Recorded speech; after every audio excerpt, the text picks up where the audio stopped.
Happy Monday, everybody. My name is Brandon Rosa, and welcome to episode 152 of the Xbox in 10 podcast, your weekly source of Xbox gaming news covered in around 10 minutes. Every Monday, this podcast covers new game releases, the previous week's gaming news, and we all learn an Xbox-related fun fact together. The show is on YouTube and podcast services around the world, so please subscribe on your favorite and leave a review. Xboxin10.com, no numbers, is your quick source for links to all of our podcast destinations and social media profiles, which you can follow at Xboxin10. To start, let's talk game releases. The big game out last week was the DLC Tiny Tina's Wonderland's Coiled Captors. The games coming out this week include Research and Destroy, The Stanley Parable Ultra Deluxe, Unsold, Bugsnax, Rogue Legacy 2, The House of the Dead Remake, Rico London, Micro Pico Racers, Ravenous Devils, and Galactic Wars EX. New games coming to Xbox Game Pass. Available today, you can now play F1 2021 on cloud, Need for Speed Hot Pursuit Remastered on cloud, and Turnip Boy Commits Tax Evasion on cloud, console, and PC. On April 26th, you can play 7 Days to Die on cloud, console, and PC, Research and Destroy on console and PC. On April 28th, you can play Bugsnax on cloud, console, and PC, and Unsold on console and PC. And another little update for Xbox Game Pass PC. It is launching in 5 new countries in Southeast Asia, which include Indonesia, Malaysia, Philippines, Thailand, and Vietnam. Now on to last week's biggest news stories, and we have 5 to cover this week. Number 1, Halo Infinite Dev reveals 3 new modes coming in Season 2. Ryan Dinsdale at IGN writes, Halo Infinite developer 343 Industries has revealed 3 new modes coming in Season 2 Lone Wolves. These are headlined by the classic Halo mode King of the Hill, which arrives on May 3rd, alongside 2 brand new modes, Last Spartan Standing and Land Grab. King of the Hill dates back to the original Halo game in 2001, and while players can recreate the original mode in custom games, the standard mode is returning to Infinite with a twist. Instead of just having one part of the battleground that players fight over, a new hill will spawn when the previous one is captured.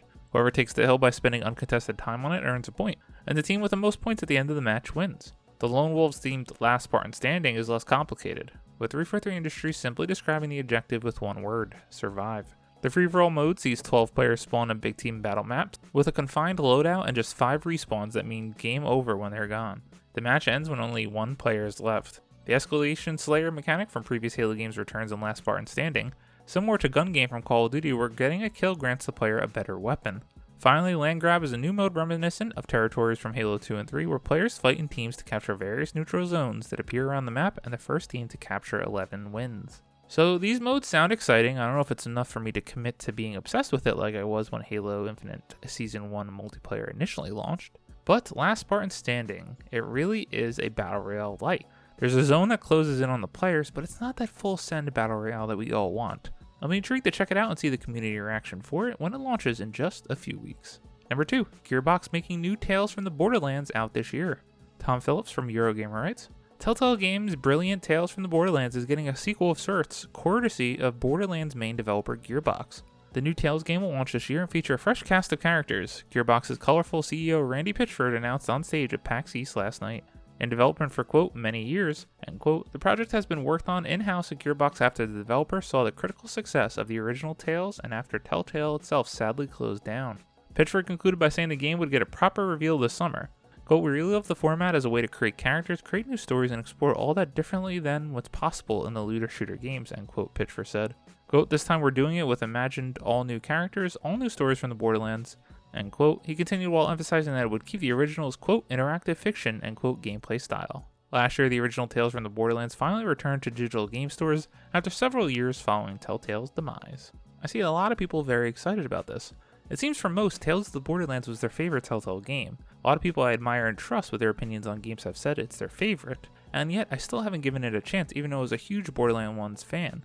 For me, it was all about The Walking Dead Season 1, but maybe one day I'll finally give this a chance. Number 3, Crazy Taxi and Jet Set Radio reportedly getting big budget reboots. Matt Purslow at IGN writes, Sega is reportedly working on, quote, big budget, end quote, reboots for Crazy Taxi and Jet Set Radio with the intention of creating new installments that generate recurring revenue in online communities. According to a report from Bloomberg, the reports are part of Sega's Super Game Initiative, which aims to create games with large communities and the ability to generate a long tail of revenue.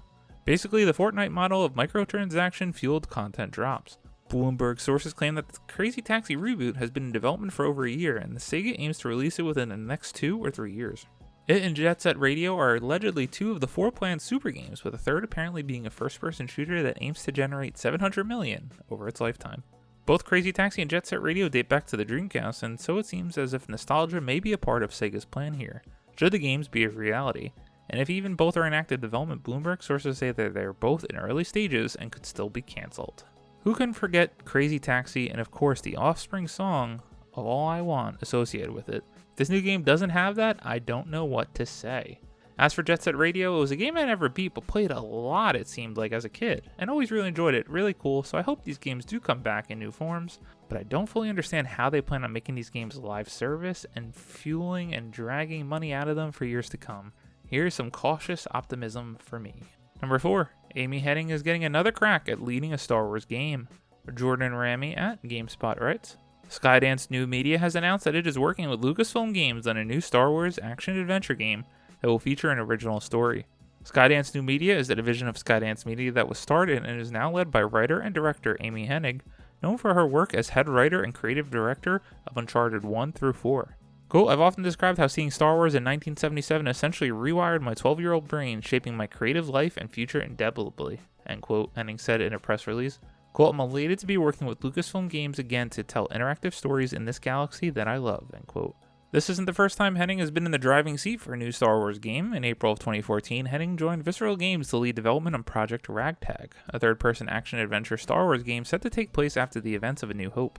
However, publisher EA canceled the project alongside the shuttering of Visceral Games. For the quick glimpse that we saw of this game, and for many insiders that saw it, I can't believe they canceled Project Ragtag, apparently a little too ambitious for EA's likings, but giving us an Uncharted game in the Star Wars universe, I was all about that. Let's see what Amy Hennig can do, because they are also working on a Marvel game, so this is a lot going on for a studio we don't know much about, but optimism is the key.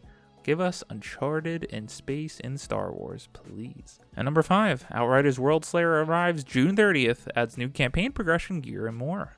Marcus Stewart at Game Informer writes, Outriders' first major story expansion, Worldslayer, got its big reveal today during a special developer broadcast. A dense video overview provides an extensive breakdown of its new campaign, locations, and features. The enhanced edition of Outriders includes the base game along with every update in the New Horizon content. However, players who own the original game can upgrade to Worldslayer and seamlessly transfer their progress data. Existing players can bring their characters into Worldslayer, but if you're looking to start from scratch, new characters can be boosted to level 30 to be readily available for the expansion. It's also possible to play Worldslayer's content first and then return to the original campaign. Worldslayer takes place immediately after the events of Outriders' main story. The anomaly has further evolved to generate powerful blizzards that have quickly frozen the land. Arageshkal, a powerful altered insurgent leader, has sinister plans for humanity's future and serves as the main antagonist. A new roster of enemies and bosses stands in your way. In terms of loot, Worldslayer introduces over 100 new legendary items along with additional weapon mods. Progression has also been overhauled as well, new packed trees and 2 new subclass branches for each original class of the existing classes, allowing you to further diversify them. Ascension is a long-term progression system that lets you gradually improve endurance, prowess, brutality, and anomaly stats, with 200 points to unlock overall. A new Apocalypse tier difficulty replaces challenge tiers and will be active across all Worldslayer content. This tier caps at level 40 to keep fans engaged long after they wrap up the campaign. The new tier also introduces Apocalypse gear, noteworthy in that these weapons include a 3rd mod slot. Finishing Worldslayer's campaign unlocks its endgame content, the Trial of Tara Grater. Developer People Can Fly is keeping tight-lipped on this content, only promising that it's, quote, different from anything we've done in Outriders before, end quote.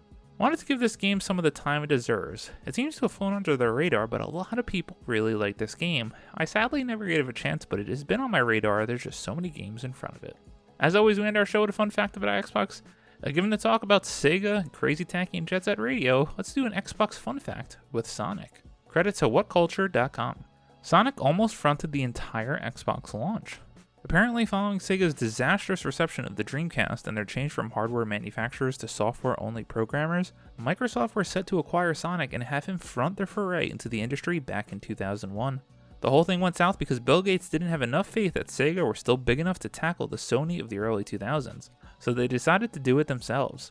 Gaming history wouldn't have been quite the reworked beast if an entire generation of kids thought of Sonic as an Xbox mascot. Chances are his green-skinned brother in Manic would have been brought into the fore too. These are always the crazy stories of what could have been Sonic as the Xbox mascot instead of Master Chief. Who knows? Thank you all for listening to the Xbox in 10 podcast, your weekly source of Xbox gaming news covered in around 10 minutes. If you like the show, please subscribe on your favorite podcast service, share with your friends, leave a review, and follow on all social media at Xbox in 10. This past week, I only played about a half hour more of LEGO Star Wars The Skywalker Saga, and I'm absolutely loving it, so I'm hoping to find more time to play it further.